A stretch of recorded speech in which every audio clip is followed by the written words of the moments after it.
បកសាទរដល់ក្រុមហ៊ុន Meta ដែលជាក្រុមមេរបស់ Facebook ហ្នឹងនៅក្នុងត្រីទី1មានចំណូលកើនហើយនឹងចំណេញកើនផងដែរបាទហើយក៏កើនហ្នឹងគឺកើនច្រើនធ្វើឲ្យតម្លៃ stock របស់ក្រុមហ៊ុន Meta កើនដល់ទៅ 5% បាទអញ្ចឹងធ្វើឲ្យអ្នកដែលទិញ stock របស់ Meta ក្នុងមួយហ៊ុនចំណេញបានខ្ទង់$29ចឹងខ្ញុំនឹងអានរបាយការណ៍ជាសង្ខេបបាទនៅក្នុងត្រីមាសទី1ឆ្នាំ2025បាទត្រីមាសទី1បានតាខែ1ដល់ខែ3ហើយក្នុងមួយឆ្នាំមាន4ត្រីមាសណាអញ្ចឹងពីខែ1ដល់ខែ3នេះចំណូលរបស់ក្រុមហ៊ុន Meta គឺមាន$42,000,000,000បើធៀបនឹងឆ្នាំមុននៅត្រីមាសទី1គឺមានតែ$36,000,000ទេអញ្ចឹងមានកំណើនដល់ទៅ$6,000,000ហើយនឹងជាអត្រាវិញកំណើនគឺ16%ហើយដូចចំណេញក៏បានកើនឡើងដែរបាទចំណេញកើនឡើងក្នុងត្រីមាសទី1រហូតដល់$16,000គ្រាន់តែត្រីមាសទី1គាត់រកចំណេញបាន$16,000អញ្ចឹងអត្រាកើនគឺដល់ទៅ35%បើធៀបនឹងឆ្នាំមុនបាទឆ្នាំនេះគាត់ស៊ីចំណេញខ្លាំងណាស់បាទអញ្ចឹងសម្រាប់អ្នកដែលមានហ៊ុនសម្រាប់ក្រុមហ៊ុន Meta ក្នុងមួយហ៊ុនគឺក្នុងត្រីមាសទី1គាត់ចំណេញសម្រាប់ហ៊ុនរបស់គាត់គឺ$6.48បាទហើយសម្រាប់ការចំណាយទៅលើការវិនិយោគបន្ថែមនៅក្នុងត្រីមាសទី1នេះគឺគាត់ចំណាយ$13,000,000,000ជាងបាទហើយមកដល់ពេលនេះនៅក្នុងចុងត្រីមាសទី1ដែលជាថ្ងៃ31ខែ3ហ្នឹងគឺឆ្នាំ2025ហ្នឹងគាត់មានលុយ$70,000,000នៅក្នុងកងធនាគារគាត់បាទ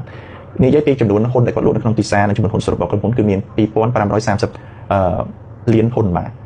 ហើយតម្លៃ stock បាទតម្លៃ stock របស់គាត់បាទសម្រាប់អ្នកដែលលក់ stock គឺគាត់ចំណេញបាទទិញ stock លក់ stock បាទគឺតម្លៃ stock មុននឹងរបាយការណ៍ចេញគឺ$549បាទតែពេលដែលរបាយការណ៍ចេញថាចំណេញច្រើនចំណូលច្រើនតម្លៃ stock លោតពី$549ទៅដល់$578គឺស្មើនឹង$29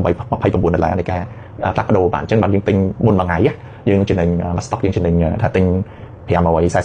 stock ដល់ឥឡូវយើងចំណេញ$29បាទដោយសារតម្លៃឥឡូវ$578អញ្ចឹងអ្នកដែលមាន stock 1000 stock គាត់នឹងអាចចំណេញ$29,000ក្នុងរយៈពេលតែមួយថ្ងៃនៃការគាត់ដល់ប្រហែលម៉ោងដែលគេប្រកាសនៅការចំណេញចំណាយរបស់គាត់នៅក្នុងត្រីមាសទី1បាទអញ្ចឹងបើយើងគិតពីតម្លៃក្រុមហ៊ុនគាត់ទាំងមូលគឺយកចំនួន stock ដែលមានបាទចំនួនហ៊ុនដែលមានគឺ$2,530លានគុណនឹងតម្លៃ stock នៅពេលឥឡូវនេះគឺ$578យើងនឹងឃើញនៅតម្លៃក្រុមហ៊ុនទាំងមូលគឺ$1.46 trillion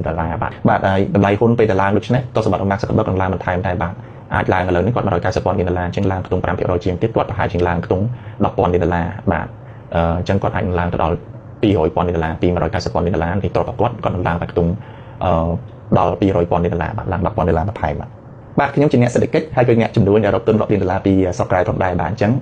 បើសិនជាចូលចិត្តវីដេអូខ្ញុំសូមចុច follow បើមិនទាន់ follow ហើយសូមចុចចែកម្លែកវីដេអូនេះទៅកាន់មនុស្សឲ្យបានច្រើនអ្នកដើម្បីគាត់បានសិក្សាផងដែរ